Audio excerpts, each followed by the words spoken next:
Man, such a glow, man. As I told Marcus, leader of a whole lot of that group back in the heyday looks the best out of all of them. Nah, look at that neck. Look exactly at that neck right now. Yeah, okay, you know what, Betty? When you point out the neck, it does have a little bit of edge going on with the neck. But whoever did her makeup then smoothed that skin out beautifully. And Betty, don't act like you wouldn't if she came knocking on your door. Hello, Lord Betty. I heard you was here. And I wanted to get your 3.17 seconds of thunder. Excuse me, sir. I made that joke about you the moment you entered the studio today. I would like to say that Sammy agreed with the joke that I just made, too. I felt like these two worked together in the thumbnail because what the thumbnail originally was this, and it just didn't work as well. Can I tell you why it doesn't work as well? Because it looks like Charlotte does not care. It's like, I'm gonna still whoop her ass. Because even when she got slapped, it didn't look right. No, because we already had the best slap of the week. That's Dewdrop being getting the shit slapped out of her by Becky. That's just like, yeah. Take that shit. And she slapped them titties loose, kind of too. Look how they jiggle. And then on top of that, Bex, still image, Eric. This is a still image. I know, but Bex, it is your imagination.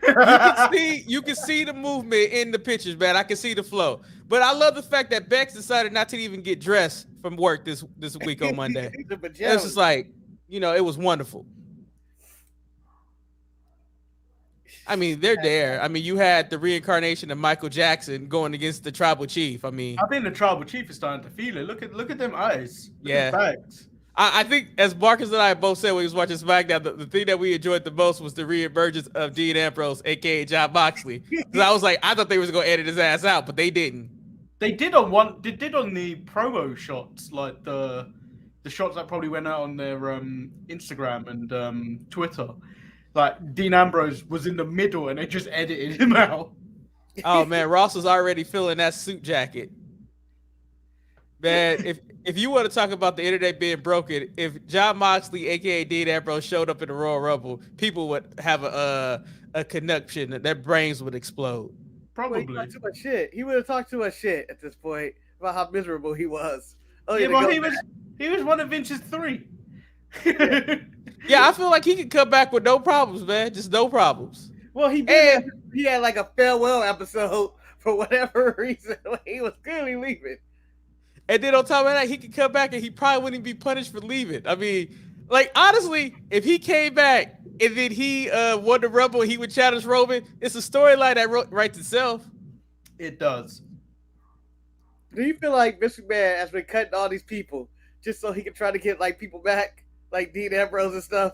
Like, you know what? I may have lost the free agency year of 2020, but I'll be damned if I lose 2024. Manny, can you do me a favor? Can you run the opening? Because I would like to answer that question when they can see our faces.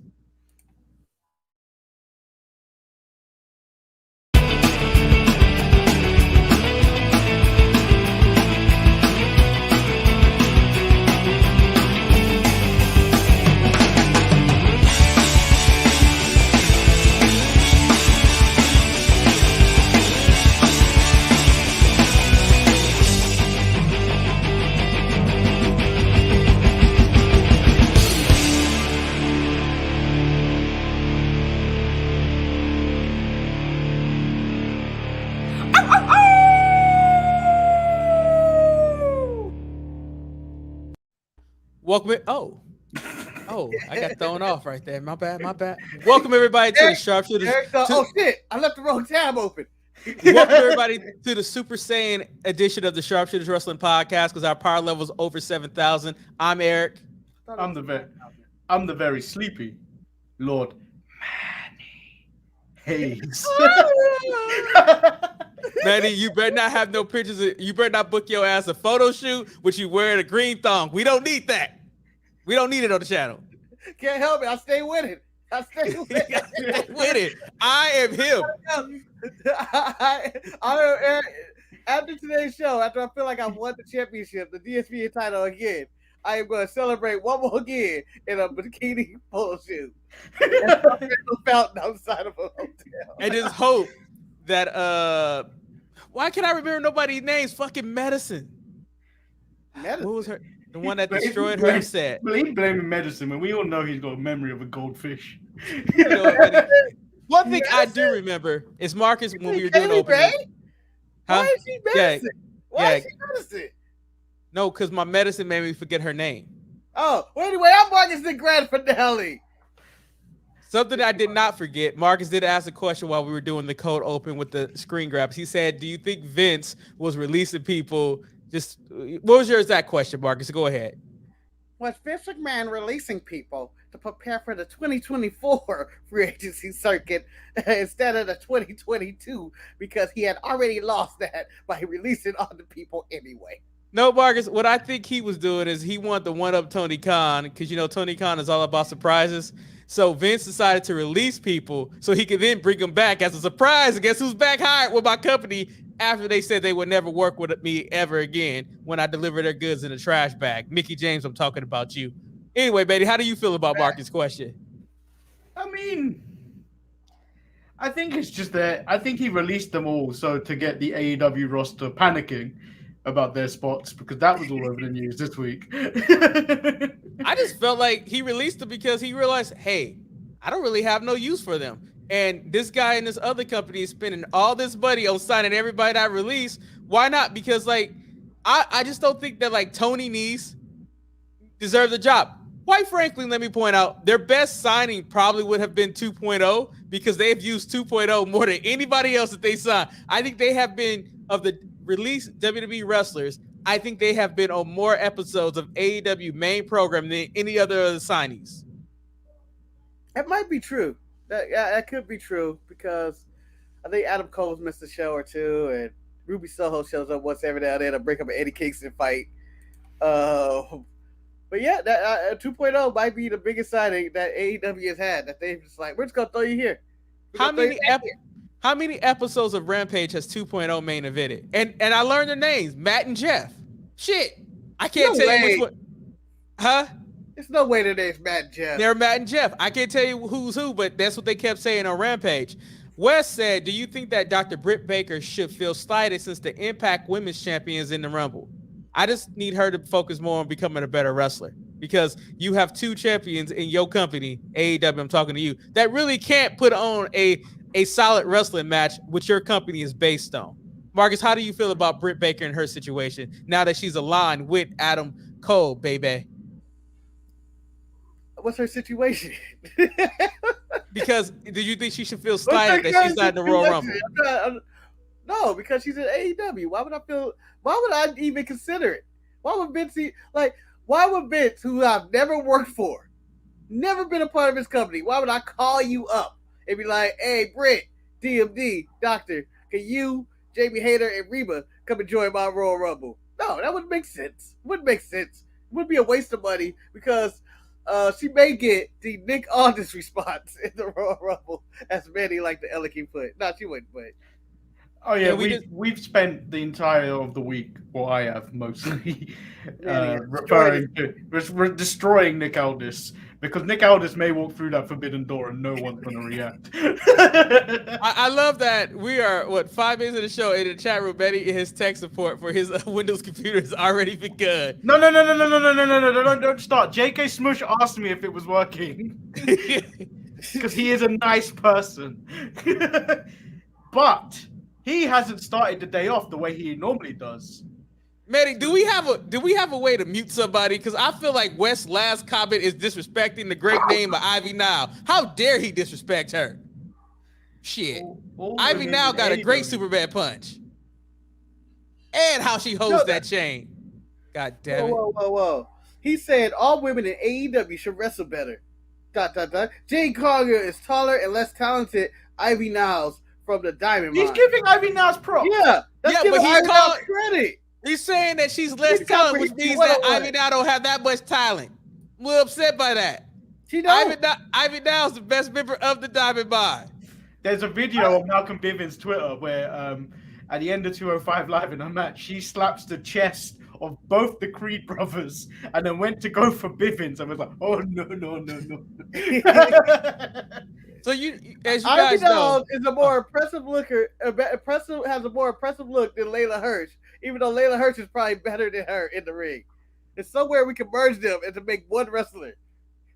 So PWI announced their 2021 awards, and honestly, get out of here. But I'm coming with a point because you know what, 2022 has started off, and I want to say for my leading candidate for the breakout wrestling star of 2022 for the Sharpie Award right now is going to be my girl Aaliyah, who broke records on this episode of Friday Night SmackDown. Just was able to get into that ring, and she was able to tame an out of control ravenous Nat Neidhart. Haven't seen Natty this angry and this vicious in a long, long time. Marcus, going into SmackDown, did you expect to see that Natty in that match going against Aaliyah? Oh, I didn't know we were already in SmackDown. I'm in SmackDown already, man. That's how I jump in. I thought you were jumping in. I thought you were in a completely different direction about the PWI awards, but then somehow we got to talking about the boat. But Natty, let me tell you what Natty's doing. What she just did today.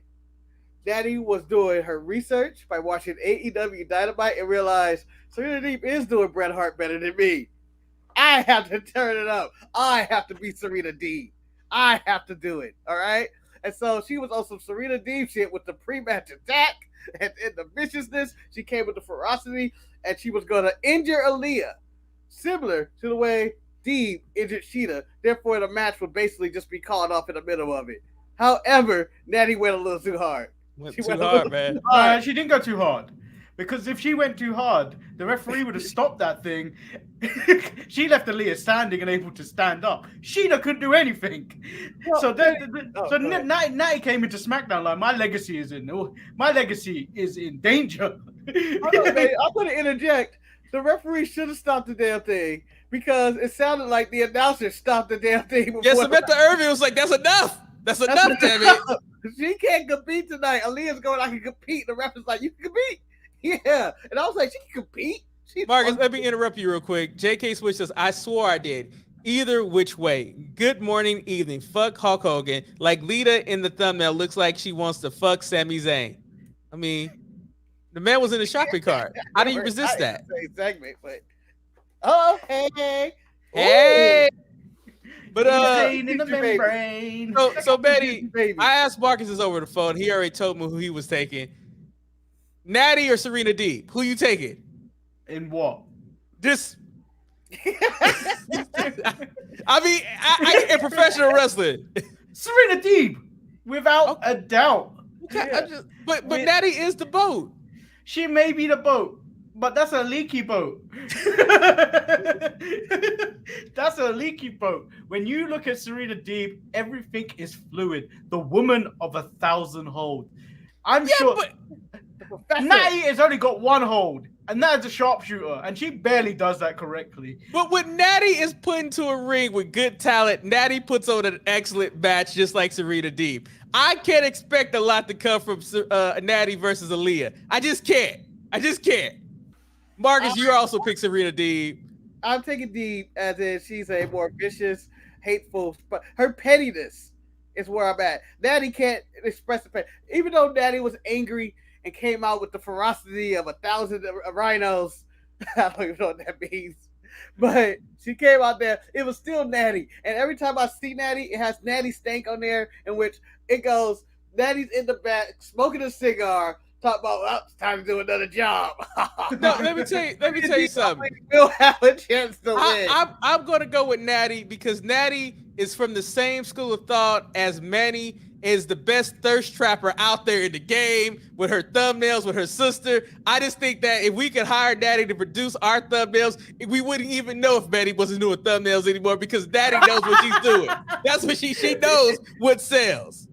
And honestly, I agree with El Luchador. We gave Natty respect because she carried the division during the dark days. Yes, when they were divas and not wrestlers, Natty was the number one. Now she's kind of washed up. I'm sticking with Team Natty. Just Team Natty all the way. That's because Natty looks like a lunch lady and you like lunch ladies. Because Betty, I like lunch, damn it. What can I say? So, but Betty, there was another moment that happened on SmackDown, and I know we're not getting to the meat and potatoes, but I want to talk about the whole ongoing segment of Adam Pearce and Sonya Deville's office where they could not control the heat, where the temperature just kept going up. And eventually the payoff was Naomi kicked in the door wearing a fly-ass outfit and was ready to kick Sonya Deville's ass because she took off her jacket. My question, Betty, how did Naomi know that jacket was off? How did she know it was taken off? Because Naomi knew. There's TVs everywhere, Eric. She was watching the show. She was watching the show like... and she knew. She was the one that was messing with that thermostat. She was the one that messed up with that thermostat. She said, Sonya said, when this jacket is on, you can't fuck with me. When it's off, cool. Now, Marcus, I'm gonna let you speak, but Betty, know the worst part about it. I know how invested I am into the storyline because as soon as I saw Sonya take off that jacket, I was like, she about to get her ass kicked, and just cute. Naomi showed up, so I begin to think, I'm suspecting that Adam Pearce has something to do with this because when he walked out the door, he told Naomi she took off that jacket, go whoop her ass because he came right back in. And he made that match for no good reason. No, one of my favorite useless segments of the week. It was the worst selling of the first time he noticed ooh, it's cold in here. Ooh. The thing is, I wanted to know what was going on when it was cold in here. I was like, we're about to get the presence of the Undertaker? What is this? That's that cold that only the Undertaker brings. No, it was the coldness of the Clovers from Bring It On. I said... Burned.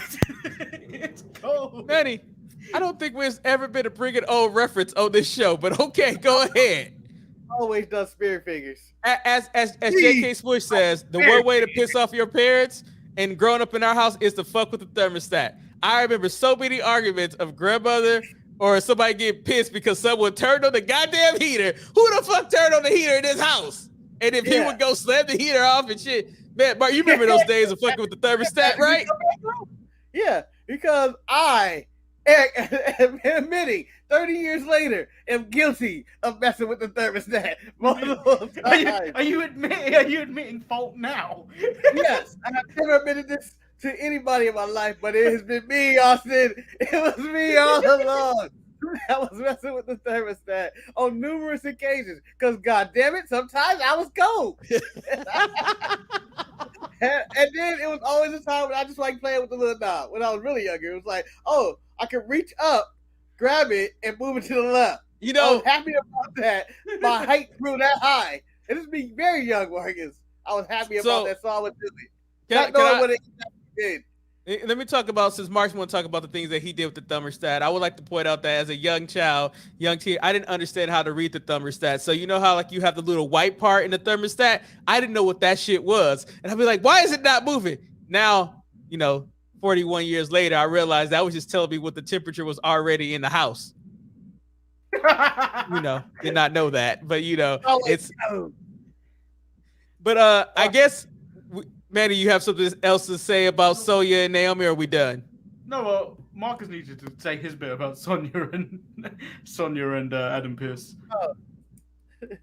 So basically, I enjoyed this little side story, whatever that was going on, but I was more curious about who was messing with the temperature than anything else in the maintenance of Omaha. I wanted them to find a new wrestler as the maintenance man who they had to beat up.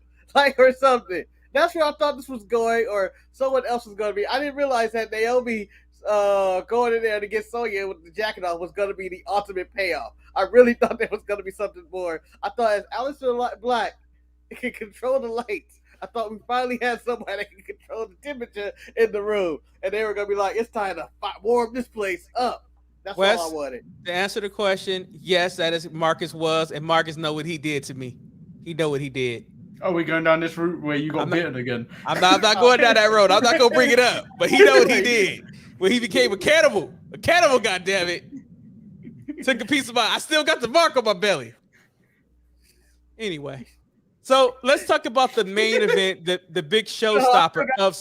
in my mouth. It was done with fat, man. Let's talk about the main event. The raw went through the roof. Let's talk about the main event of what everybody tuned in and waited for on Friday Night SmackDown, and that was the confrontation of Roman Reigns and Drip King himself, Seth freaking Rollins. I mean, they were hyping it up throughout the entire night. And Marcus, did you feel that the encounter between them, did it pay off for you? It was there. I wasn't blown away by it. It didn't have that, like, I've been waiting for these two to confront each other for a long time, because Roman said it simple. Seth, you're a clown. You're a clown. You evolved into a clown. I evolved into this. I'm above all that shit now. I'm above all that Shield shit, all this other stuff. You bringing all this old shit up. Look at me, the Nita Move, the Tribal Chief, the one, and all the stuff he was saying. I was like, he kind of right. You know, Seth is a mid-carder trying to moonlight as a main eventer in this day. Like, well, if Marcus, this was anybody. Oh, wait. We forgot about the line Sonya used on Naomi, just on what Marcus said. When Naomi asked Sonya, "What's your problem with me?" I was like, "Because you come in here with your main card energy, main event energy, but you're just an extra." Yes. Well, I mean, because Roman channeled some of that shit too. Because when he told Seth, he was like, you know, when Adam told me he was grabbing somebody from the Raw, you ain't even the strongest one in your household. I would have took somebody else. I was like, fuck. First of all, Roman wants to beat up big time Bex. Second off, he might be right. Yeah, he was star power. Seth lost his star power years ago when he lost that gold streak in his hair.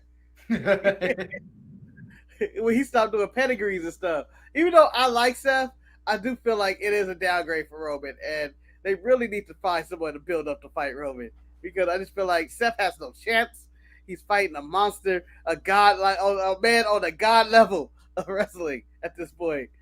And I don't know if any of these normal individuals can beat this man. He has to fight only the topper echelons of the Mount Rushmore of wrestling at this point. But the Usos proved to be useless because they couldn't even attack or the surprise attack of Seth. But they are the one. And then also, I'm upset with the Usos because at the very beginning of the show, they pointed out that King Woods had injured himself, and I would personally have waited for the decree from the hand of the king to let me know what took place. But Betty, overall, the confrontation between Roman and Seth, how did you feel about it? Because Roman said he's in God mode right now. No one can touch this man. He said he's in God mode. But then Seth also said, "I made you, so I will destroy you." So the promo was needed, and I loved every second of it. He needed to say he was the architect when he said he made him. So Betty, Roman, I am the architect, and I made you, and I can break. I feel like that should have been the added sentence because it was missing. Can you explain why he was wearing the UK slides that he had on his feet? Do you know why he was paying homage to the United Kingdom? Was he watching the Raw retro show? I think it was just because they were made by an English, a UK designer or something like that. Because Seth has no control of his fashion. He doesn't choose it. He has a stylist. The man has a stylist. He has Becky's stylist working on him. So, and whatever they say, go. Seth is the third person they get to make a decision in his outfit. Go ahead, Marcus. So, with that being said, this segment, and I know we said this off air, but what this made me miss was, I miss Dean Ambrose, man. Mr. Wacky to do. I'm gonna cry crazy. I'm gonna stand here and strut and hold the United States title hostage for a couple of years. I miss all that, and this story seems to need him to come in as Jon Moxley and attack both of them. And that's the same thing I was thinking, Marcus. I was like, you know what? AEW ain't doing right by Jon Moxley. I mean, they haven't done anything wrong by him. He's in recovery. I know, but they drove him to all that drinking, man. But at the same time, like I felt like for that he was already drinking. If Jon Moxley showed up in the E and he was facing Roman, I'd be like, I would have got excited for that. Although I know what Jon Moxley can do, but he's been gone for so long. So Seth should have went back straight black belt. I brought you into this where I could take you out. I mean, so many he could have said that. That's the matchup, though, right? That would have been the matchup. I'm not saying Dean Ambrose and Jon Moxley is the greatest wrestler of all time or whatnot, but a comeback Jon Moxley gives you that extra to you, and then and then he fights Roman, and they settle whatever they have. I mean, like, because what can kill a god? A reckless person who doesn't play by the rules, and that is Jon Moxley to a T. Like a death match, big man. But I brought up the Usos. So the Usos did their best at the beginning of the show. They did their best to try to reestablish the tag team division. However, they only brought out one established team. That was the Viking Raiders. And then we found out Mansoor has a new tag team, a partner. Los Lotharios is a tag team. Tag team. They did, man. But I was more intrigued by Cesaro and Mansoor because we know one thing about Cesaro. He can make any tag team a great tag team. Marcus, you're biggest Mansoor fan. Were you happy with this pair, Marcus? Do you think this pairing could work? Because at first it was supposed to be Ricochet, but now it's Cesaro. No, I'm happy it's not Ricochet, and I'm disappointed it's Mansoor, but it did get me thinking. Saudi Arabia is just around the corner trying to get Mansoor those tag team titles in Saudi Arabia with Cesaro. And you can tell the story is that his first singles victory in WWE was against Cesaro in Saudi Arabia. Why are you calling him Cesario, Eric? I don't know. It came out Cesario because I was getting Cesaro and Los Lotharios confused as the one. Since we were talking about merging people, I merged them into a team. I mean, I think we really called him sorry, huh? You just called him sorry. So we knew the Viking Raiders were going to win because the Usos took a shot. Betty, I think you put on the post in Facebook, the Viking Raiders ain't did shit in their run at WWE. Do you think this is the moment where they finally step up their game and have a great match with the Usos, who could be the GOAT or the BOAT of WWE Tag Team Division right now? You've taken what I said completely out of context, because what I actually said was, I hope that the Viking Raiders actually do something with this number one contendership, because they have been very stop-start since joining the main roster from NXT. Because they've had loads of injuries. They've had loads of injuries, and then just got lost in the shuffle when one of their wives gets fired. Shout out to Sarah Rowe, man. Still the only one unemployed from the Riot Squad. I would have called Sarah Logan, but Eric, I believe she's happy being a mother at home and not doing bad wrestling in the ring or whatever the hell she calls it. Unlike Beth. I said it. Beth was an established wrestler before that, though. Yeah, but now her hairdo tells me she need to go back and take her ass back home. But back to this tag team. The Viking Raiders highlighted their whole careers playing basketball with the Street Profits. Or throwing axes with the Street Profits in the forest. That has been their entire WWE career, and that they've had no momentum behind them, and that even though they are one of the more established tag teams in the group, and they probably can produce a good match with the Usos, I don't believe anybody in their team, anybody, that they can win this match. They should have brought out Malik Blade and Idris Adobo out into the match against Adobo is food, bro. Yeah. Delicious food, by the way, man. Delicious food. He's not teaming up with chicken. It's not a black man teaming with chicken. That's not what's going on NXT. I know there's a lot of crazy shit going on. Hey, they got that win, man. They got that win. They in to the Dusty Classic. They in. Shit. Happy for them. Somebody else that I'm happy for, although I thought the segment went really, really low, that was Sami Zayn and his attempt to be a jackass. And I felt that I didn't get that card going up the rep really pissed me off. It is 2022. Why are we still trying to make jackass relevant? Manny, overall, what did you think about this entire segment? I mean, at least they brought the Intercontinental Champion out with Rick Boogs, a.k.a. Freddie Mercury. Healed. Did you see his hand? It looked healed. Yes, I think Nakamura is okay. He was really using his hands a lot when he was playing. He's like, come on. Look at my hands. Let me point out, Nakamura, not only did he survive being cut by WWE, he also survived remaining champion and not defending his title at all throughout the whole 2021. Who's got a haircut, though? He did. Freddie Mercury. Freddie Mercury. It's like Rick Rude. No, he looked like he was about to sing "We Are the Champions." Or That's Bohemian right. Rhapsody or something like that. But he threw Sammy at the target. No, I was entertained by this whole segment. I know you were, Marcus. I was entertained by it. I enjoy good old fashioned heel shit because I was like, where is he going with this? I know he's not going to do the jump, and I appreciate that he did do the jump, but then still landed on the X, and it was a good storytelling segment of where he's at in his place in the WWE. And who cares about Jackass in 2022? I'm gonna say that movie's gonna make millions of dollars for a budget of $10,000. Millions of dollars. They're gonna make millions of dollars, and of people just watching people do dumb shit to each other, and just like the Scream movies, and just like everything that comes back. So for the El Luchador can't wait for the Family Matters reboot. I hope that's not a real thing. Oh, I'm sure it's gonna happen. Although the Prince of Bel-Air looks like a really interesting reboot, and it gives me another reason to use my Peacock subscription for something else. I'm intrigued by that show. I'm intrigued because this Will's from the streets. He from the streets. God damn it. Will's from the streets. Yeah, but this one looks like he killed somebody, and somebody's trying to kill him. Which I was like, yeah, this is dark. This is dark. I can't wait for them to do the reenactment of the basketball scene where Carlton had decided to take the shot. He knew he shouldn't have took that shot. God damn you, Carlton. You knew Will was on fire. That's like taking the ball out of Michael Jordan, Steph Curry. Yeah, but it made Will to be on the bad guy in that one. El Luchador, I watched the last OG, but it kind of fell off for me. It's just, me and Tracy Morgan have a very on and off relationship. But Manny, question for you, because I asked this to Marcus, and I don't think Marcus and I were able to figure this out when we were watching SmackDown over the phone.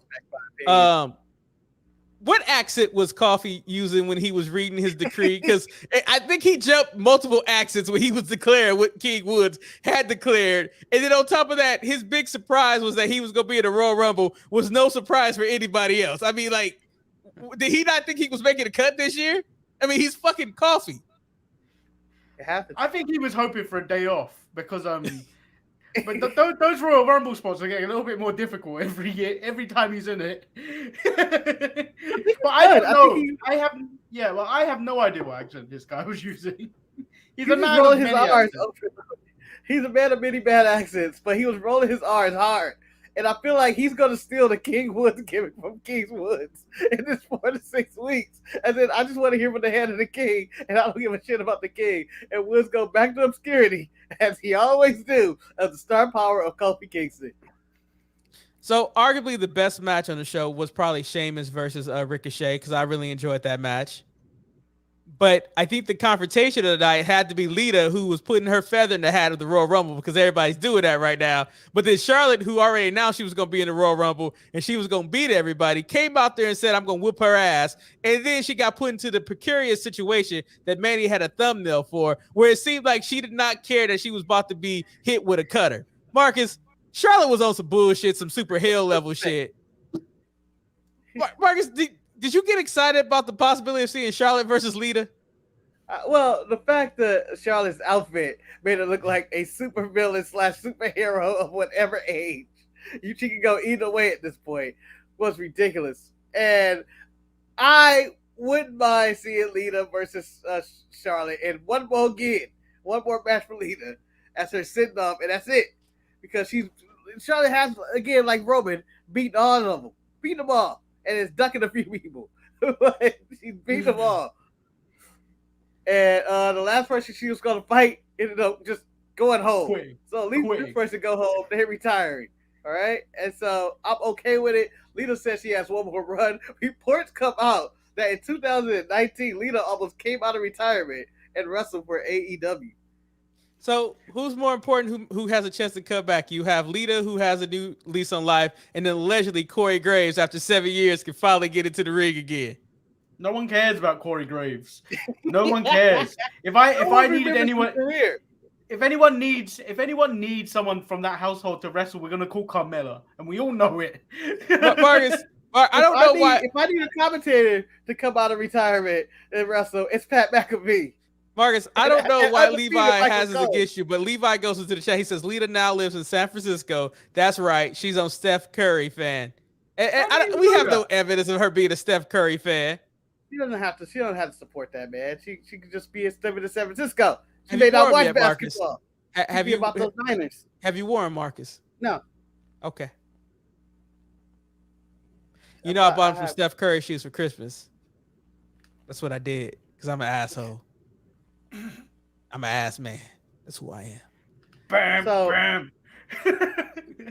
I felt like Lita, as we were alluding to, she did look younger than a lot of the other ones they bring in. Although she is only like 3 years older than Eric. Not to Manny pointed out that neck. Now I see the neck. I realized how much cover-up work was done. Let her neck breathe, okay? Let her neck breathe. There's a lot of surgeries that's been on that neck. That neck You're right. You're right. That could be scar tissue, Marcus. That could be scar tissue. You're right. That neck is older than her face.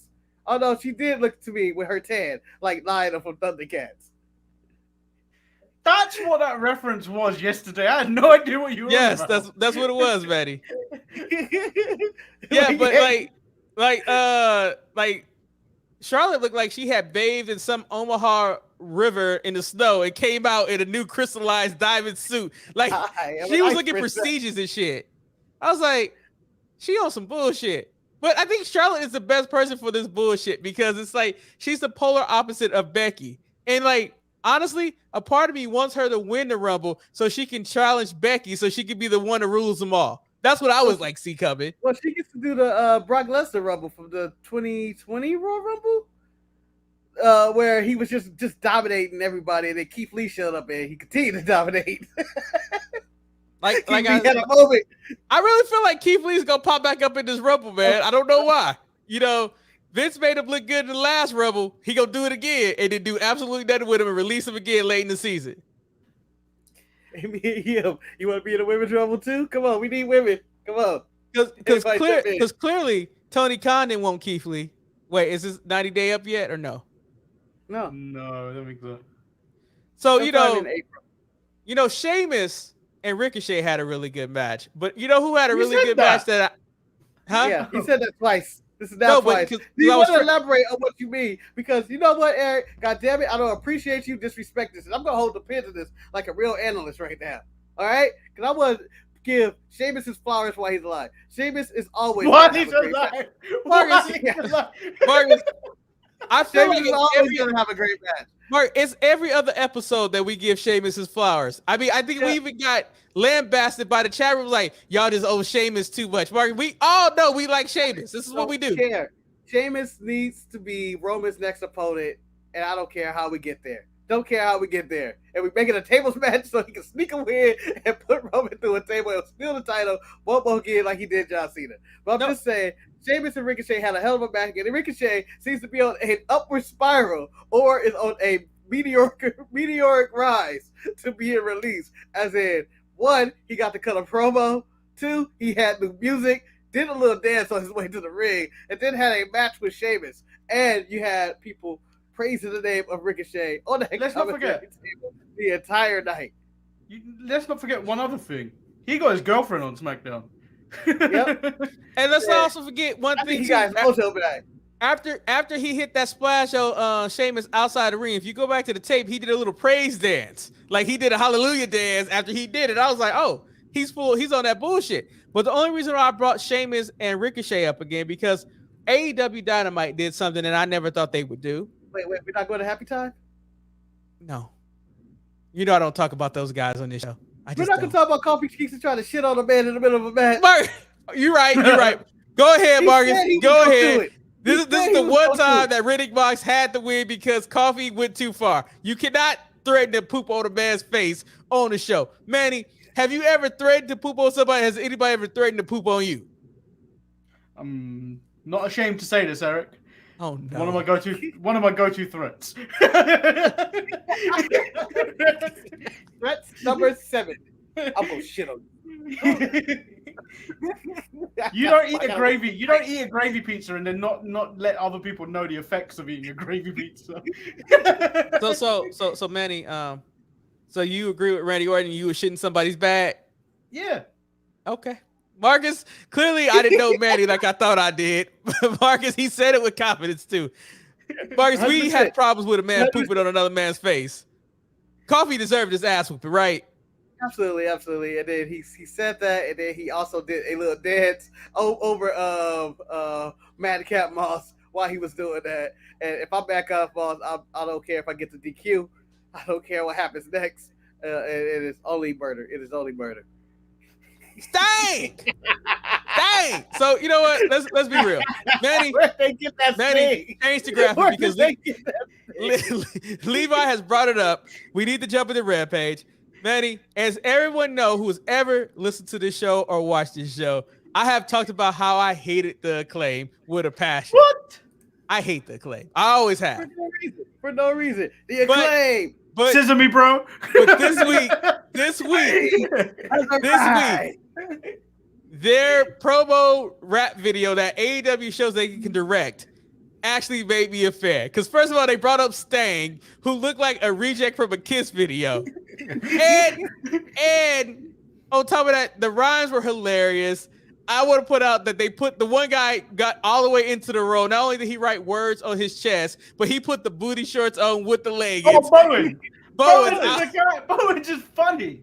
I was like, what the fuck is this? But every time they was around Stang, it made me laugh. And Betty knows I laughed at this because I sent him a post on Instagram that Matt Cardona posted where it said Stang is all elite.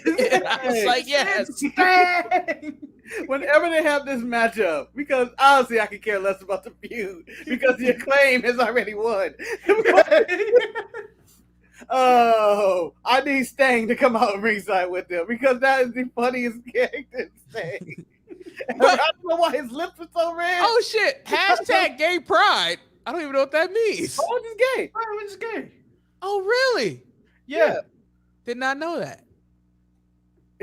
Everyone loves like. But my favorite thing, Betty, I had asked Marcus the question. Do you really believe that Stang and Darby Allin are snitches? Are they working with 5-0? Or are they working with the Pobos? Because that's what they were alluding to in the rap. I'm going to say they were. I'm going to say Sting is. Sting has been a vigilante for years, Eric. What was the phrase they kept saying? Two dudes with going through a goth phase or something like that. Yeah, they going through a goth phase. I'm going to say, other than Shanky's rap, this is the best rap I've heard. Not saying no. This was great. This is great. No, it was like one of the few entertainment highlights. I think this was the week. This wins the week. I think it does because, as we all know, I'm sick of them. Why? And technically, Max Caster has rebounded from his one controversial rap that he did from back in the day because they made a music video. And did you guys hear the rumor? You know, Darby probably shot it, Eric. That's probably true. No, he didn't. No, he didn't because it was shot in black. It wasn't shot in black and white. Did you hear the rumor? The most un-Darby thing ever. Did you hear the rumor from Mark Henry in the interview who said that apparently for Black History Month, AEW is working on some type of hip hop album to be released? And I was like, stop, Tony. Just stop. Do you know what though? Because you don't have Ecamm anymore. We don't have that sound I like to do. But it would have been diversity. I should get another subscription just for Timberlake to record that sound so we can have it back on our board. Because I do miss the like that. But yeah, I mean, honestly, that was the only thing Rampage gave me, man. That was the only thing Rampage gave me was this. And I was like, like I could care less about Adam Cole going against Trent Beretta because, I mean, you cannot go out there and tout on Dynamite how you have never been pinned and you haven't lost in a singles match and make me believe that Trent Beretta was going to beat Adam Cole, although Adam Cole took him to the limit. It was a good match. Trent Beretta took him to the limit. It's that you never get to the limit when you aiming up. Adam Cole is not the one who's aiming up here. He's going down to fight Trent Beretta. Eric, you're gonna eat your words when TK spits hot fire. TK, because you know what? If TK drops a track, I'm gonna have to go to the fucking lab. And I'll be like Kanye dissing Pete Davidson and shit. I'm gonna have to diss TK. You know, TK killer all day. Wait, that is not a threat. Just want to let everybody know I was. I don't want to get no case. I ain't got no money to fight my case. Not enough people watch the Saturday show for you to get called in. You know, I just don't know, man. You just never know. Yeah, TK to watch this show. You know, I'm assuming we're gonna get TK on the interview eventually. He is talking to everybody, no matter what. I mean, I can just go on Twitter and be like, "You a bitch, TK." Next thing you know, he's gonna have a full-page essay on why he's not only not a bitch, but he does not like using the word bitch, and call me more of a bitch than a bitch. So, El Luchador, you seem to be all involved in this whole best friends and Adam Cole, Britt Baker thing. For me, I personally don't care. Manny and Marcus, do you guys care about it? Because I did not hear you guys take on a Thursday show. I mean, pretty sure. I didn't have this image on Thursday. But when she's as tall as Adam Cole, I do not care about Adam Cole anymore. Wow. Dang. Damn. He is a heightus. He's a heightus. But I appreciate Britt Baker hitting Statlander in the back and going like, "What are you doing? What are you thinking?" Although I don't think they need to align and click up. I don't really care and see what the alliance is right there for and who benefits from Britt Baker. I feel like they may end up in that Seth Rollins Becky scenario, in which I don't want to see these guys together. I think you may allude to it, but I don't think I ever care to see them together, working together in a faction. My biggest issue, though, that I have about the whole entire situation is that we've already had the feud with them with the best friends. I need this feud to end. I just don't care about the best friends. I mean, you keep trying to sell me the best friends or something, but I'm tired of them. And Well, it's just buying time until Kenny comes back, I'm assuming. And when you go Elite versus the what I believe they may be known as the Paragon. So another trio match. I read it for the Yay, trio matches, yay. You know what made me laugh about Rampage? It was a video package that was done. It was the one on Mercedes Martinez and Thunder Rosa, and I was like, this is the same gimmick that they did in NXT with Mercedes Martinez when she came in and attacked somebody. Manny, your hand is up, so my mouth needs to go shut. They hyped this up like it was a massive thing on Dynamite. Tune into Rampage, where Thunder Rosa and Mercedes Martinez addressed their rivalry. I was like, why? Why? Why is this something I need to see? And why are you hyping it up so much for a video package? The only thing I know about their rivalry is that they had a pull apart, and I think she interfered in one of her matches. And you know, we still haven't got an explanation of why any of this happened. And you know, I would say this though. In their argument is that they are either this feud or Serena Deeb and Sheeta is more interested in any feud that Britt Baker has been in. Let me point out something also. Like, I would rather watch this 10 times over, and I said it 10 times over, than watch what followed it. Like, I don't need a Shawn Spears squash match. I don't need it at all. I don't need any hype video for Shawn Spears to face CM Punk next week on Dynamite. I just don't care. I don't care about the whole MJF and Wardlow. Like, this shit is going on too long, and I just don't care. Fuck Shawn Spears. He had a fire entrance, but that's about it. He ain't got shit else going for him. I mean, his entrance, I was like, shit, who's this? I'm like, fuck, it's Shawn Spears, man. What the fuck is this? So I needed to raise something with both of you, actually. So in terms of the stats for the show, we have a stat for nonsense. After the bell nonsense. Shawn Spears speaking on the microphone after the match. Does that count? Yes. Yes. Okay. Shawn Spears should never speak. He took a shot at Wardlow for no reason. So, Eric, what's your situation with Wody and CM Punk this week? I'm sorry, calling him Wody. So, I don't know if I text or I call somebody. When I was watching Dynamite, I don't know. Help or if I call somebody and have a full discussion about Wardlow and SAM and why it's leading to me drinking again. I was like, get help. Like, for me personally, I was like, Wardlow has destroyed CM Punk, and he left him in a feeble position. And honestly, I was like, this is going to end only one way. And I was like, Manny, I hope he got his stat book ready because it's going to end in a fucking roll-up. And what did it do? It ended in a roll-up. Wardlow lost. And it was like, what was accomplished? But then what made me even more sick was directly following this match. We had the same exact match again with Dante Martin and Hobbs. And I still don't understand why Dante Martin joined Team Taz, then quit Team Taz, and then has been through a multitude of black tag team partners going forward. I don't know what's going on in this story. And I just said, I didn't understand that block of Dynamite. I was so confused. I don't care about Punk.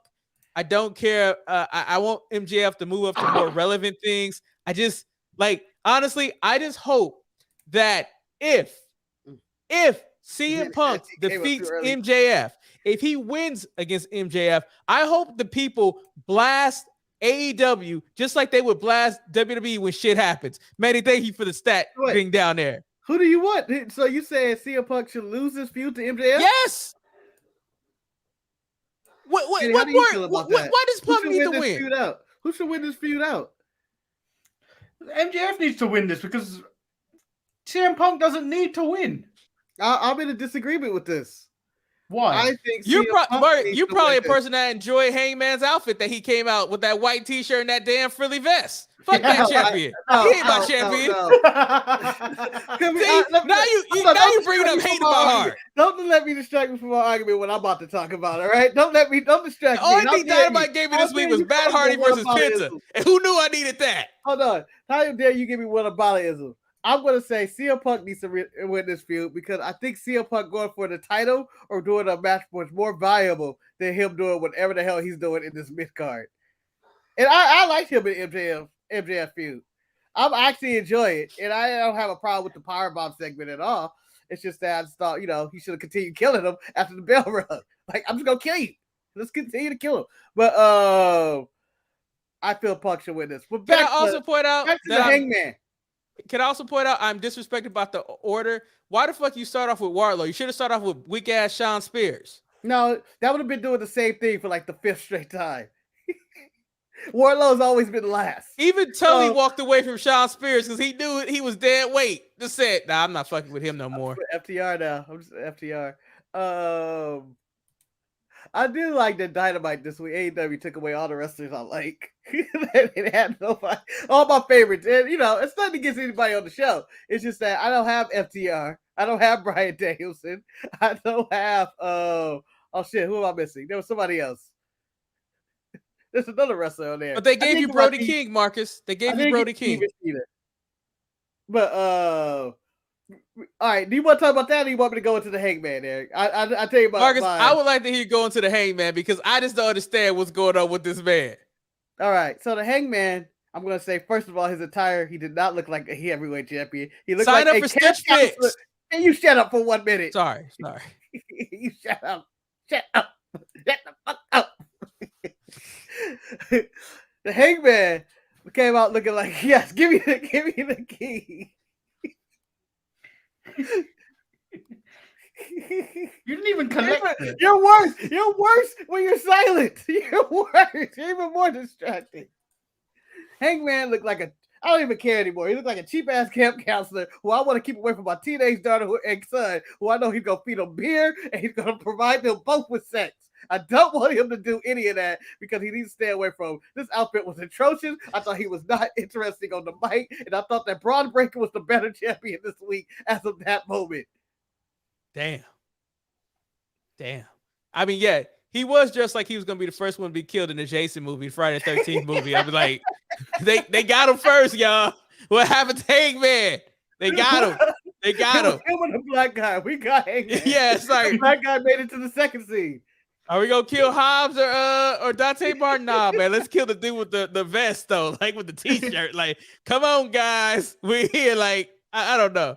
I just, Manny, I'm gonna ask you, do we need to talk about this 6-woman tag that took place on Rampage? Because I just don't care. No, it was so dull. I don't understand why there's this inner beef. I forgot that me and Marcus were going to pretend that we didn't watch Rampage, but I actually watched Rampage. You did it. I'm going to see what, Manny. Eric, I'm going to confess to you. You know how you were on the phone with me saying I was watching Rampage? Yeah. I was not. Okay. I was not. I was 100% committed to me and Manny not watching Rampage and faking it. So the only thing I actually saw on Rampage, get this right, is the Acclaim video. And I watched that online after because I was like, I probably missed something funny. Yeah. Because every time you would tell me something, Eric, if you would notice, I would just say it right back to you. It was like, yeah, they don't really need this. Mark, I suspected as much, but I didn't care because I was watching it with Shantae, and Shantae came out with the light of eye. She's like, Jay Lethal looked like he dressed like he one of those pastors from the church that's about to anoint somebody when he was talking to Ricky Starks. Like a feud that no one needs. Who needs Jay Lethal versus Ricky Starks? Well, they recast Leo Rush as Jay Lethal. And then on top of that, they're fighting over a title that's not even acknowledged. And then Marcus pointed out that he didn't see the picture of the Jungle Boy and Luchasaurus going against the Dark Order for your main event. Just told me I need to change the channel. It just told me I need to change the channel. It wasn't a bad match, but at the same time, I still didn't give a hot damn. It's not about good or bad matches. AEW can deliver a great match any given day of the week. It's about the stories they tell. And there was no story that I'm invested in either one of these characters that make me care about them at all. I was more invested in Kofi Kingston shitting on Madcap Moss than I was in anything happening on that Rampage card. For me, I think my most highlight of the week, though, is Raphael, who's a friend of the show, being upset that Bello is him. And he accused him of plagiarism. I've been antagonizing him about that. Yeah, I am him. I mean, also, I will point out that if you're listening right now, Raphael, you was him. but I hope on the Thursday show that y'all put some respect on somebody's name that deserves to have respect being put on their name. That man is Boa. He brought out fireballs. goddammit. He brought out a fireball to take out the Uso. And then he came out with his paint. So not only was he able to shoot a fireball, he was able to apply his paint.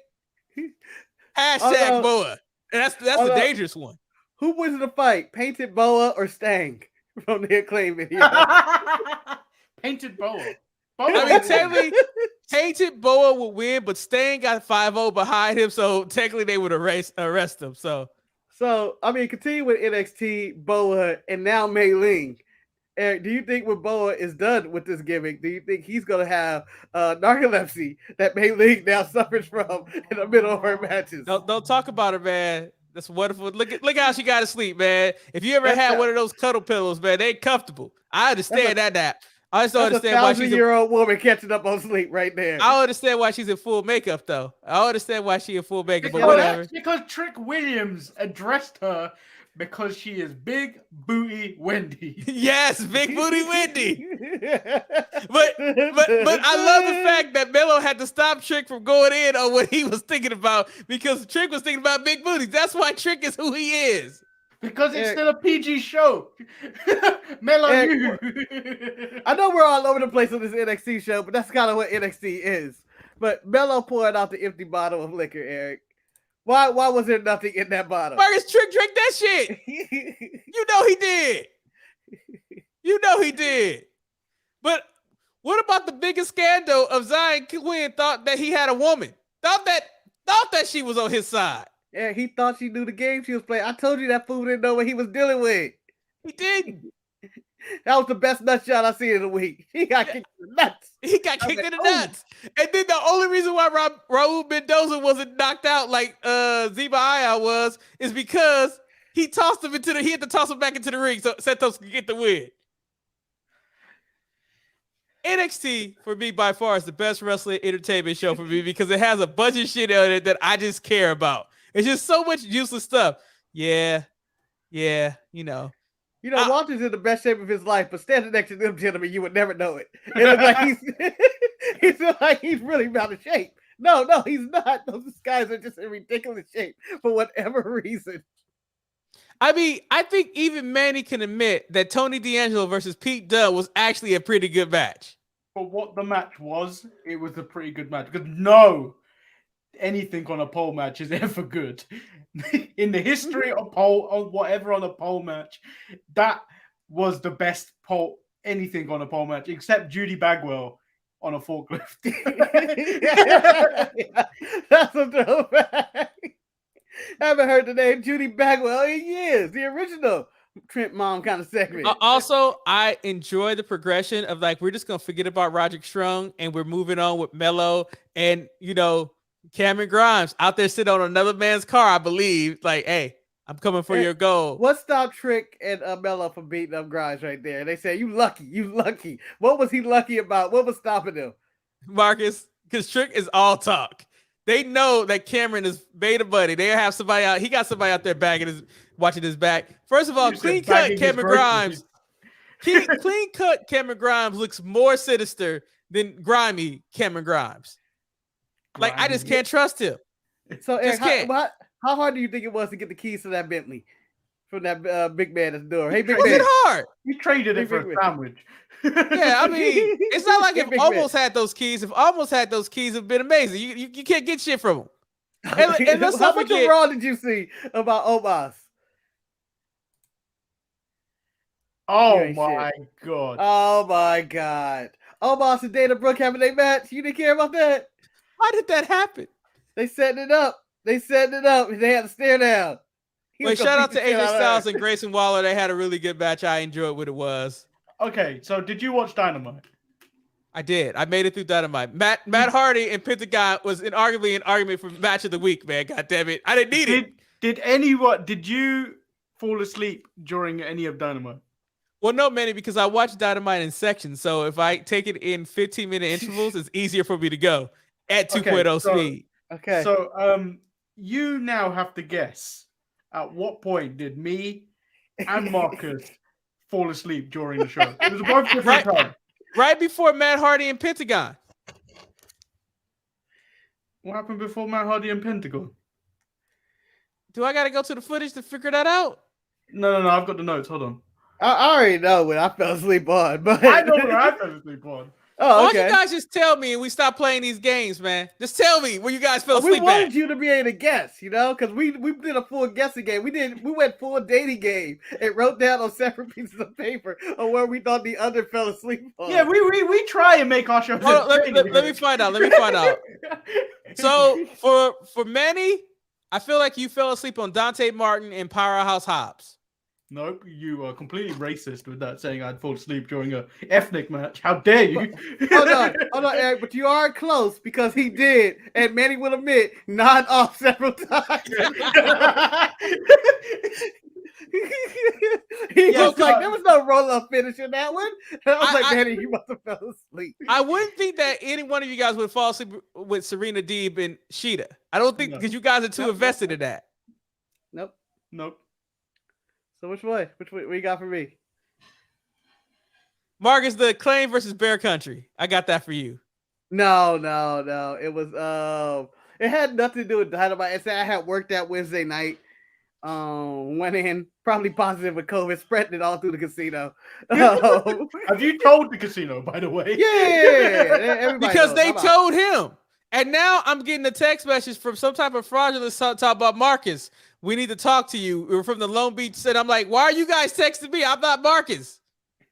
I'm assuming maybe I put you as an emergency contact on one. Maybe. Are you not responding to your text messages? No, not from the Long Beach Health Department.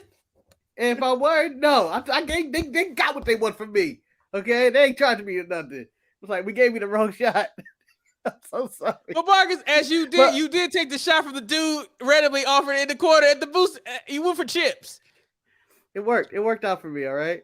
Just like the COVID test, man. It was like, oh, I'm going to go in and out. It never happens to anybody. They were like, normally you need to wait in line to get a ticket, but because I took somebody's ticket that didn't come back, and they were like, oh, we can give you this free COVID test. I was like, what? So man, can I ask you a question? Anyway.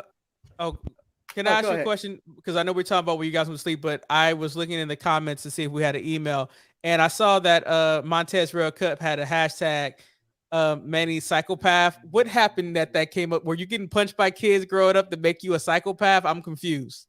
I got beat. I didn't get beaten up. So yeah, that's how it went on Thursday. Yeah, so on Thursday we discussed how who was it? What brought that up? Someone getting beat up by a kid. I don't know. Yeah, and then I said that I was once at work. Oh, kicked by a kid or something. Oh, we were talking about. Oh, I got it. We were talking about the Elektra Lopez kicking Zaya Quinn in the nuts, and I was like, she had one of those kid temper tantrum kicks in the nuts. You know who kicked people in the nuts? Hurt. The guy below me, because he kicked me in my nuts too. Bastard. Yeah, everybody gets kicked in the nuts. Yeah, at work, I was walking towards a desk when I was at retail, and then a kid was swinging their arm, and then he clocked me. And I fell to my knees, crawled into an office, and screamed. Manny had rage in the cage. You know, Marcus and I are responsible for the reason why Ryan is the way that he is. We kind of dropped him on his head when we was wrestling, and I mean, we left him there too. We walked away. He fell off of everything. He was on the upper bunk bed, just fell off. Yeah, but you don't want to talk about what happened on the patio with the wrestling buddy, though, Marcus. You don't want to talk about that. I don't remember anything, Eric. I don't remember any of our fights or the patio. Anyway, so where did you fall asleep at, Manny? We already got Manny. Matt Hardy versus Pitta. That was a good match, though. Marcus, where you fall asleep at? Never needs to happen. Never needed to happen. I fell asleep. He brought his family there for that. I fell asleep when Dan Lambert walked out to the ring in the middle of Hangman Page. I was like, I had nothing left. I just fell asleep right there. You know Woke up in the middle of a Bear Country match. Let me tell you something. There's a possibility I fell asleep with that because I remember Hangman walking out in his outfit. You fell asleep at work, but it has happened before. But I don't have any recollection of Dan Lambert doing anything. So no. See, now you're a man that had a cardiac event. No, you had a heart attack because you ain't rich. Like that. Yeah. I can't cover that shit up. I can't afford the event. And if you watched our day one watch along, Eric was talking about playing his heart attack card, and the diabetes card, which he doesn't have. I don't have diabetes. So yet. if you fell asleep at work, could you play the heart attack card? Yes, my medicine. But the thing about it, if you ask my judge in my early days of being his clerk, I did fall asleep in court one time. I don't remember it, but he says that I started snoring. But we had one clerk who is since retired. He was notorious for going to sleep in court, and he would snore. And people be looking like, what the fuck is going on? It was a cartoon, literally. He's flying over his head, too. But I fell asleep. Falling asleep at work is great. It's one of the best sleeps you can get. I remember falling asleep one time at work. It was when young Marcus working graveyard at a different casino. Was sitting on a table. Nobody was playing. It was just me and the dealer. One moment it was 3 a.m. Next thing you know, it was 5 a.m. And I was like, huh? And they were like, yeah, man, no one fucked with you. It was cool. It was cool. That happened. And I tell you, the thing about falling asleep at work is that you didn't understand how much people at work respect you, because no matter if you fall asleep at work, no one goes and wakes you up. They just let you sleep. And you wake up like, oh, shit. I mean, I've seen people fall asleep standing up. I wake people up. No, people have woken me up. Yeah. Oh, you guys don't have respect for people like I be going to sleep in court. Eric, you worked in court. When you worked in retail, if you worked in retail, no one give you no respect. Yeah. I mean, when I worked at Taco Bell and Office Depot, nobody gave me no respect. That's Taco Bell. You dealing with chalupas.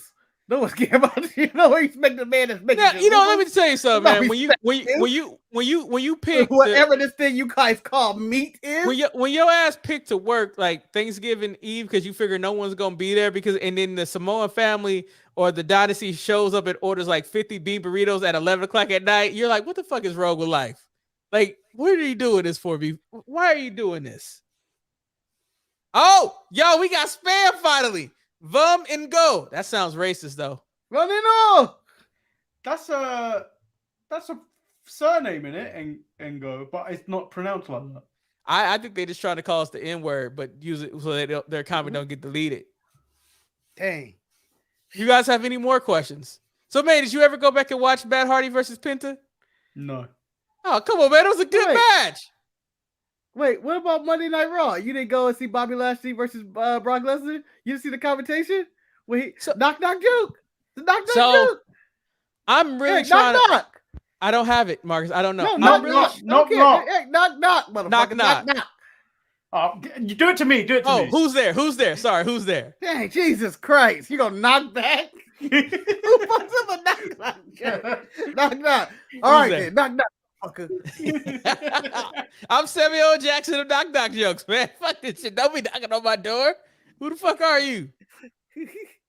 Bobby. Bobby who? Exactly. That's the shit Lesnar was doing to Bobby Lashley on Raw. He was like, "You've been building your way up for me, and I don't even know who you are." He was just ripping Bobby Lashley. And no, you left out the other one, Eric. That's a nice shirt you got on, dressing all fancy and shit. Yeah, just what kind of thread count is that? That thread count. So I like Brock was on some bullshit. Brock was funny. He's funny and he's money. That's what he said. No, so like, and Paul was like, "Why am I doing it? I never thought in Philadelphia in my life I'd be doing knock jokes for Brock Lesnar, but here we are, folks." And then the crowd was chanting Bobby who, but as he beat up the Hurt Business one more time. Yeah, I saw that in the recap of Raw. But like, the thing is, I'm trying to find a place for Raw in my life. I really am. And you know what, Raw. Well, we might have to start reviewing Raw because the Tuesday show is coming to an end. God fucking! Yeah. How dare you guys take away my sanctity? Not me, it's him. God damn you and your Ventura adventures. You know what? To be honest, Tuesday show ended this week for 1 hour and it started back up again because the date has been moved again. Oh, really? Yeah, it's now the 24th. But I wouldn't be able to make the date. It's ironically that I wouldn't be able to make it because I am COVID positive. All those people who are listening to this, I cannot transmit the disease through my microphone. Man, damn. COVID Marcus gave me COVID through my ears. Yeah. It was ridiculous. COVID Marcus gave me herpes. What are you talking about? He's transmitting diseases in his podcast. He's a super spreading. This is beyond super spreading. God damn it, we have a more of a everybody throw your iPods and iPhones away. Who's this? If you're listening to us on an iPod right now, please email the show. Manny, come on, man. Manny, at my job, Manny, let me point out, real talk. At my job, I still got people there with iPad shuffles. I mean, yeah, you know what? The shuffles are good. They're good for working out though. The shuffle was the greatest thing ever. It's like the little thing that you clip on, had your music go there. It was like shit. You can't use Bluetooth with that though, huh? No, you can't. You have to have a wire, man. Gotta have a wire. Oh, it's just like when somebody give you a disc drive. Like, here's the CD. What the fuck I'm supposed to do with this? I ain't got no drives. Someone has a CD player. You know, I almost bought the drive for one of our listeners. Like, because he was selling it on a Facebook shop. But the reason why I didn't buy it, because he was selling it for $20. I didn't want to pay $5 for shipping. What drive? Like, like on the Macs, there's like an external drive that you can buy so you can put discs and shit into your computer. No. Yeah, exactly. Why do you need that? I don't know, but I felt like it was something I needed to have. He needs you to install printer software from 2002. Marcus, you know how I get when I start getting into that whole shopping shit. Like, let me buy this that I don't need, and it might not never be open. All right, if in wrestling, let's name 3 things you would buy this week from watching. I know you didn't watch Raw, and RK Bro are no longer tag team title champions, but what are 3 things you would buy in wrestling today? I would buy. No. Wait. This week. That you think will end up having more monetary value and end up on WWE treasures. The pillow that Wendy was sleeping with. Oh. Because you know, you can be a pervert and you can be sniffing that pillow. You can call it what you want to call it, but I'm letting you know it is what it is. I'm an alcoholic. Seth Rollins jacket. I want the shoes.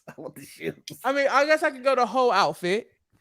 And then surprisingly, this is something because I can't buy the bed that was fucking for the thermostat with Naomi. But if I could have anything from this week's episode, it was on SmackDown. it was on Smack. Well, technically, if I could buy Stang, I would buy him too. But I can't because we can't buy people anymore. I'm buying people. You said I would regret. We can't bite people anymore. You know that conversation probably happened as soon as slavery's over. I would have my fucking dishes done right now, but we can't buy people no more. If I could buy something, it would be the scroll that had the decree from King Woods, because I really like scrolls. Like this you could outline it. What about yourself, Marcus? What 3 things would you buy this week if you could? I am still buying people. I am buying Sting. That's my number 1 investment, and I hope this turns out to be somebody one day, and he can always look back and be like, "Yeah, that was me." Is it a disappointment if they don't walk out with him? Yes, a little bit, yes.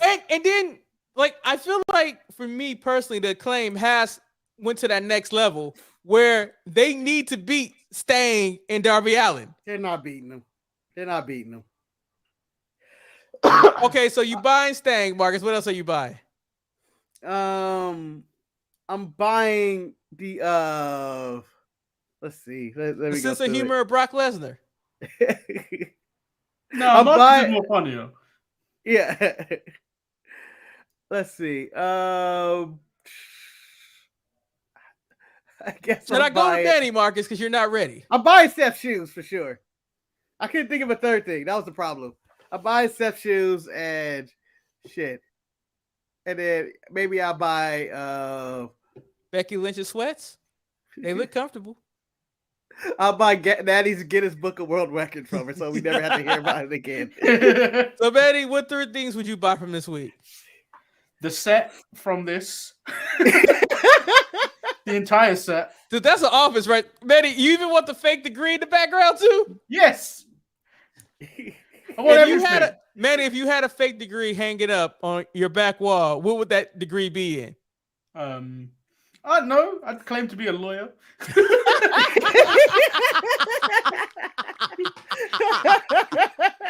I don't know, but I would claim to be a lawyer. And that's the difference going good. This man claims to be a lawyer. Well, I kind of just want to have my face on like bus stops, on buses, and like on benches. Like Manny. So, we're gonna get to your other 2, but hold on. What is your lawyer catchphrase? Because we have like Enough Said is Ed or Carl, Jacob, and Ronnie. We have all these guys. They all have sayings. What would be, or Better Call Saul is a TV show, but he's a saying. What would be Manny's shady lawyer? Bus headline. How would Manny? Before you get there, let me just point out that we had a lawyer that appears in my building, and around our building, he had bought billboards for the bus stops. Like, so he's on there. It's him shirtless with boxing gloves talking about, I will fight for you because I am a fighter. and anybody who works at our building, when he walks into the door, because those billboards are gone now, but they be like, I can't believe his ass did it. And not only does he do this, after he has a day in court, he goes on Instagram Live and recaps everything that took place in court that day. But anyway, Manny, what's your other 2 things? Well, I would buy Mandy Rose's green bikini. For what? Wait, never mind. Value. Never mind. Value. I bought a pillow. So never mind. Value. The reason he's going to buy Eric is because it's Mandy. So, do you know, Manny, your thumbnail actually made Shantae feel uncomfortable at work. she was going through I guess her YouTube feed, and that was up. She's like, "Oh no, what is this?" And she's like, "If somebody would have walked by and saw that thumbnail, who's that?" And then Shantae could only respond, "It's Mandy." Which now we say it's Manny. And then Mandy, finally, that's not true, Manny. You're only gonna buy a bikini so you can do your celebrations whenever you win against Carrie every month. We're gonna sit through a Manny photo shoot. No. Every month. No, this month is the last time I'm going for it. So, Manny, Carrie has posted something before Manny, and I think it's a very good question. He says, when you see this championship that I don't think you guys can see, who is the first champion that you think of? Austin. I think The Rock. Ooh. Actually, no, I don't think of either of those 2 because they had their own belts.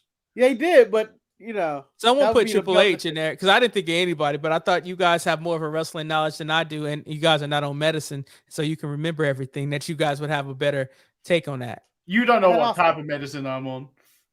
I don't. That's not one of the most memorable belts, but that's Austin's belt. That's the one Austin turned. Austin created that belt before he created his own belt. And what's your last thing you buy, Manny? Because I mean, we're doing another random 30 minutes of useless conversation again. It seems like it. And then I'm buying Sami Zayn's shopping cart. Why, Manny? Because you can go get a free shopping cart at any market. Yes, but I'm thinking about the WWE Hidden Treasure show, Can I have a question? I want AJ Francis to return. Top dollar. I want him to return. I want him to turn up at my house and offer me $20,000 for that. I want him to return that show and be bitter. I want him to Manny, return that show and be bitter. Manny. This ain't gonna be really worth it. You guys did hear his It's gonna quotes. He release started my ass. talking nice about WWE again, talking about opportunities. He tried to walk back into that door.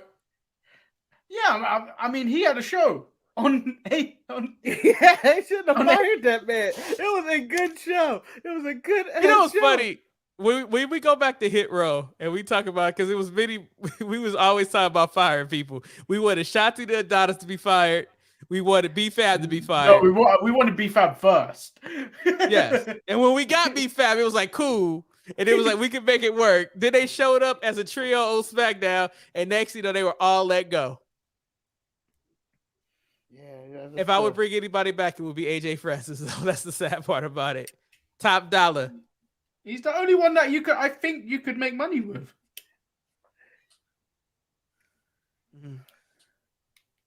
Anything else? I can't believe you didn't watch Raw this week. Mark, it's been 3 straight weeks I haven't watched it? I don't know. Yeah, Yeah. you're gonna have to start watching it. Have we got? I know, shows because Tuesday? you are, but I'm trying to figure out how to fit into my schedule. Yeah. But I can watch it probably this Monday because it's Martin Luther King Day, so I'll be off of work. Oh yeah, Marcus has got to make the video package. That cheese in there. I don't know what I'm gonna do, and I don't want to do anything because I feel like it's gonna be offensive. I'll just try it. No, you becoming Martin Luther King on Tuesday I'll would eat be that. offensive. Yeah, Is what the original suggestion of What what the Eric hell? said. let's do eating, My motherfucker. sodium content. My Hello. sodium content. Yeah, my sodium content, man. I gotta pay attention. Oh, this fruit don't even look like it's little. You got a snack pack? What are you, 7?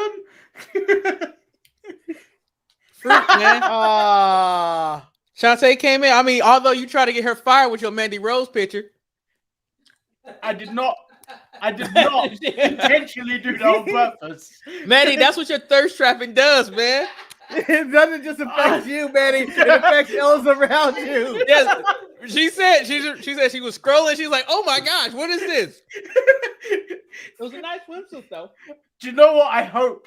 I hope she said the line that MSK said to Dakota Kai on NXT, "Don't you dare put that evil on me." That was a good line. Hey, if you want to take it down, I'll come down and eat it with you. We're almost finished. We ain't almost finished because I have 20 more questions to go. Go ahead, Marcus. We're about to go 50 Cent this way. You know, Marcus, I actually thought you was gonna quote your favorite movie of John Cena. I thought we was gonna go 10 rounds. That's 12 rounds. Oh That's 12 shit! rounds. I always shortchange 2 rounds. By the way, have anybody checked out Peacemaker, the latest John Cena project No. show? I don't Not have yet. HBO. Damn it. You know, Manny, I would give you my login, but I know they will block that shit in the UK. Yeah, I don't have a VPN yet. I couldn't be bothered to get one. Very entertaining show. Very But the entertaining. sad part, the VPN that Manny won, I think it was just for soccer. I don't think it was for anything else. Yeah. John I know it's Cena's entertaining ridiculous. because he was entertaining in the movie. Yeah, it's basically just more of that. Do you know what? And that's weird because that didn't even make it in any of my top 5 movies last year. Also, can I point out there was something I did see on Monday Night Raw that I will point out was a moment that I enjoyed oh so much, and that was the Miz hyping up Maurice. And Maurice like, I don't want none of Beth. It's like, oh fuck that shit, I'm out of here. I came here to look pretty. That's what I came here for. Don't expect me to fight. I ain't the one. So, do you think she has to get a another woman to fight Beth. I think she gotta go to the well. She gotta go find somebody. Doudrop is available. Doudrop is not available. Doudrop's the number one contender. I know she is, but she's still available. She didn't take that slap on the face for nothing. Damn. Becky. That was a really good match that Becky we did not talk about on the show at all. Let me tell you, Becky looked like somebody that dated a black dude for the first time and she lost her mind next. Like, just showed up dressed like that. She does start looking like that woman on Black AF. Yeah. Yeah. We losing Becky to the dark side. We're gaining Becky, Gary. We're gaining. I'm speaking of the perspective of the white people, Marcus, because I done sold out a long time ago. So we lost her. I lost her. You and Tatanka, man. You and Tatanka. How far to get you and Tatanka? As $1 Million Man said, everybody got a price. So, what is the next Raw is Retro show, Manny? I would love to be on there to take away some of that UK bias that's on the show. So, we were supposed to record the Royal Rumble episode yesterday, but Ross is sick. I believe he caught it from you. Podcasting to see, like, yeah, I got it from you. What else you get from me? Because you've been sending kisses through the phone. Mr. Telephone Man, there's something wrong with my line. I can't get COVID, but I dial it every time. So I think we normally record on Friday, but I think Ross mentioned Monday, so I'll let you know. Oh, you gonna make a black man work on Martin Luther King Day in the States? That sounds like what a UK bias show would do. It wasn't emancipation that day, right? But what time it would be nice to incorporate black people in. But what time you guys think you're gonna record? No, I think normal time is what the time Ross records. You guys might get double teamed by 2 black people on Ross's show to overtake. Cause I don't think I'm doing anything on Monday. I say we do. What is it? The '98 Royal Rumble? Yeah. So I don't think we're gonna watch the '98 Royal Rumble live. But if we're gonna do that, we're gonna end up recording 2 episodes of Raw is Retro that night. Well, just always shoot me a text of what I should watch, because I never opposed to watching the Royal Rumble, and I could watch it on my Marcus called my portable TV, because not only, Manny, did I not bitch out and I upgraded to the 12-inch version, but I got the one with the cellular signal in there too. So yeah, take that shit. I ain't no bitch. You've only adopted this behavior because I've told you. Let me give somebody some advice. You guys are toxic to each other. Marcus, I urge you. You don't need these trinkets. I should never talk to Manny when I'm thinking about buying something, because Manny's like, why don't you get the one that's more expensive? And then Manny should never talk to me. Hey, I never say, why don't you get the one that's more expensive? I speak practically. Speaking of a man. Manny is the Go Big Show of buying stuff. Speaking of a man that uses an iPad 11. Hold on. Oh, go ahead. Go talk about your iPad 11. I had to ask Eric a question. Speaking of a man that uses an iPad 11, he was considering getting an 11. Because I use the 11 frequently and would have preferred to get a 12.9, I told him, get the 12.9. There's not just methods of just spend money ridiculously. I never think like that. All I'm saying is that all I need is the bare necessities in life. Marcus, you sitting here. Your worries and your strength. You know what? You sitting here. Shut up, my life, Baloo. You're sitting here trying to paint a narrative that is a lie, Marcus. Because if it ever comes down to something that we all want, you're going to want to have at the same thing. But right now, you're being a little bit sensible with your money. But you like being number one, Marcus. You like to be Nelly, like number one. You know you do. Anyway, Eric, to be number one. Number one. By the way, if Ben Rosenberg will continue to force himself in this NFL playoff, let me tell you. Allow me to speak on this, brother. Allow me to speak on this one. They should be. I am still upset.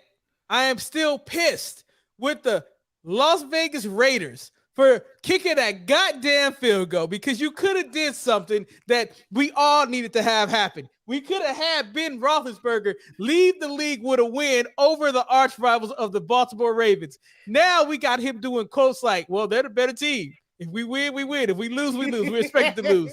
Now I got to see, can he pull an upset and take out the golden child of Patrick, the shoe specialist, in the playoffs? I'm going to watch, but I was going for the tie because either way, both of my teams would have made it into the playoffs. One of them would have made it in. I just hope the Packers don't choke, Marcus, when they go against whoever they go against. We ain't playing this week. We good. Yeah, but your Rams probably would choke against the Cardinals. No, we not. We're gonna beat them. Okay, my teams are set in stone. Are the two best.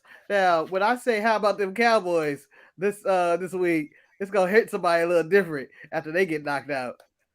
Are they in the playoffs? Who? Yes, the Cowboys. Yeah, yes. Betty, they were one of the best teams in the league this year. Yeah, they're actually good this year. They were really good this year. I'm sorry, I turned my mind off to the league because I was sick of the terrible football. Yeah, Manny is such a bitter fan. Like the Jets are bad, although he picks the Jets, but he's like, I'm not gonna watch any else of football. I don't care who's good. Yeah, oh, look at the arm flap. No, because Eric, if I start watching other football, I'm gonna start my own podcast, and it's called Chasing Glory. Can I be a guest on Chasing Glory? I would like to be a guest. Where I choose a different team every time, and I just stay with a winning team. I'll tell you right now, you should jump on the Cincinnati Bengals. Jamar Chase, Joe Burrow. Come on, man, come there. You should. Well, Man United blew a 2-0 lead whilst being on the show today. and I'm pretty sure Levi went to that Rams-Niner game where it was more Niner fans than it was Rams games. Ram fans should be ashamed of themselves. Okay. Ashamed. No, they were there. It's just the Niner. It's just Los Angeles is a mix of Cowboy, Niners, Packers, Raider fans. That's what Los Angeles is. Oh yeah, fuck Sacramento Kings. It's a melting pot. Fuck the Sacramento Kings. Take a shot at Ruff. Did you see the Go Big Show commercial on Dynamite? I fast forward those, and because I have been watching my wrestling on my iPad. The only one to see this commercial of the man lighting himself on fire trying to solve a Rubik's Cube, and Cody Rhodes seeing himself into this man, going like, I can light myself on fire and people will love me. So that's how he came up with that match. What about Andrade this week? Talk about you like money. I like money. We should be together. Leave your slaves behind, Matt Hardy. Anyway, I think that's enough of this show, everyone. We hope you guys enjoyed this episode. For some reason, I'm losing my voice. Maybe it was the pineapple that I ate that is causing a little chokage, or it could be a heart condition. Anyway, my name is Eric. Fuck you. Don't ever talk like. Well, how many times have we told you about not talking like that? He can continue to talk. He ain't getting my sympathy. I'm gonna talk that talk. Marcus, come on, be my trick quiz, Mark. Talk that talk. Hold on. Let me talk to everybody.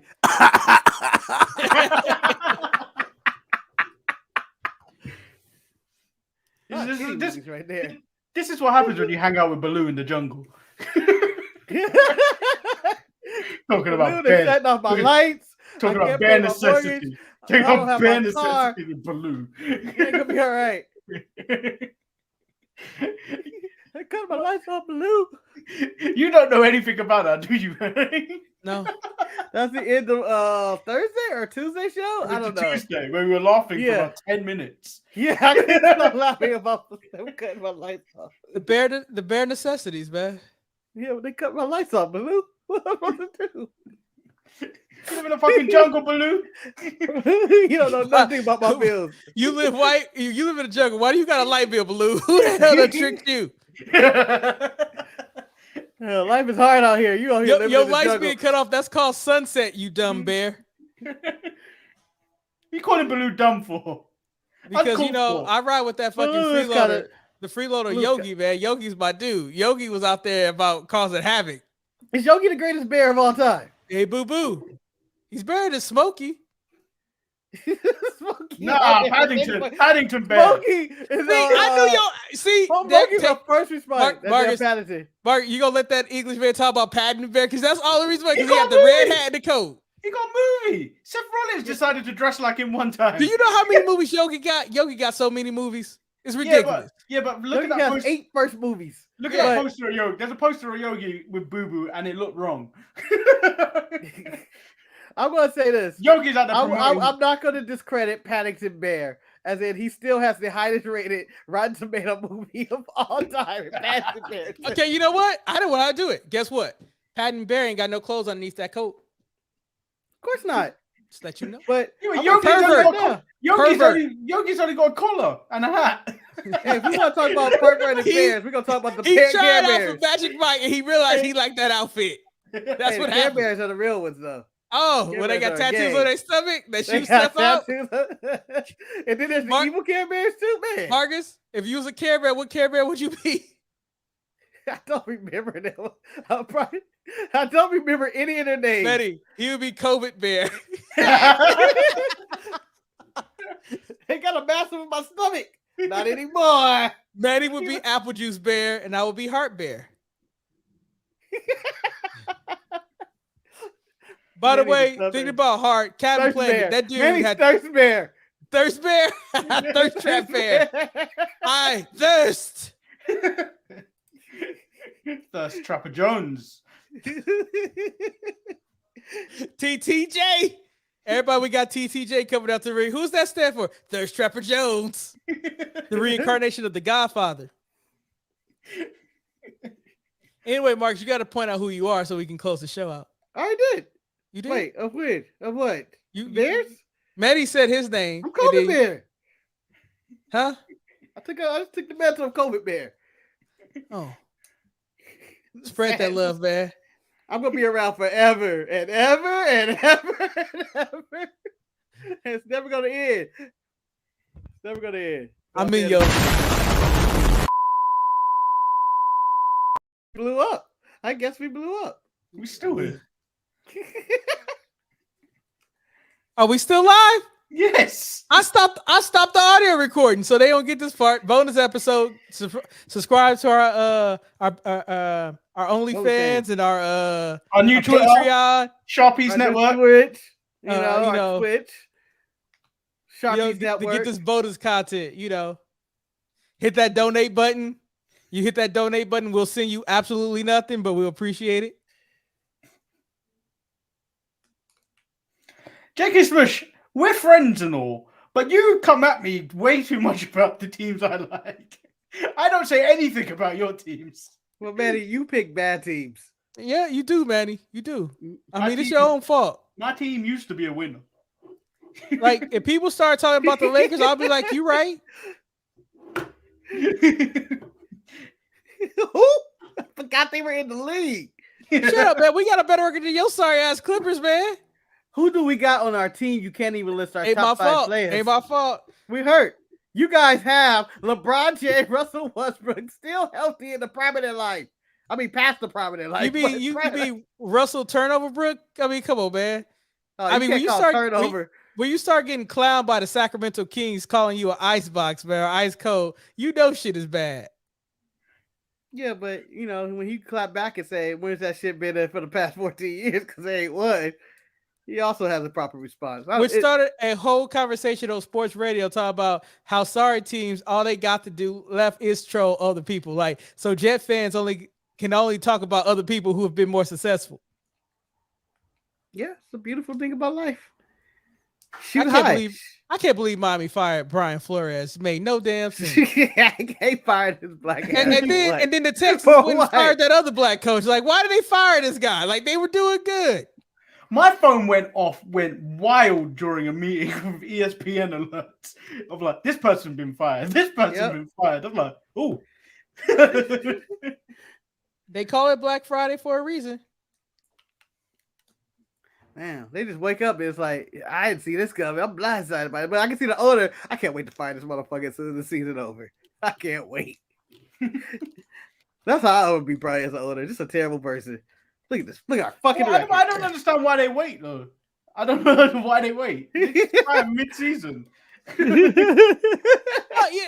because you like know if they what? win the last game of the year, hey, So, you know what? You know why they wait, that. right? You know why they wait? They wait to see who else is getting fired, and when they say, "Oh shit, I think I kind of want that coach," all right, let's get rid of this coach. Let's just fire everybody. Shout out to Shad Khan for Doing it early. well, happy forcing the hand. Well, Urban Meyer technically forced his hand. You kick the kicker, man. You can't kick the kicker. Best kick I've seen all year for that team. Oh shit. Wow. So Juju's gonna play on Sunday. Damn. I thought he was actually going to leave. No, because he had a 1-year deal, but then he had his season-ending shoulder injury. But now apparently he's clear to play this Sunday. It's fantastic. All right, folks, let's end this show. Just like we should end COVID. See you, COVID bear. He's the one brewing it. Manny.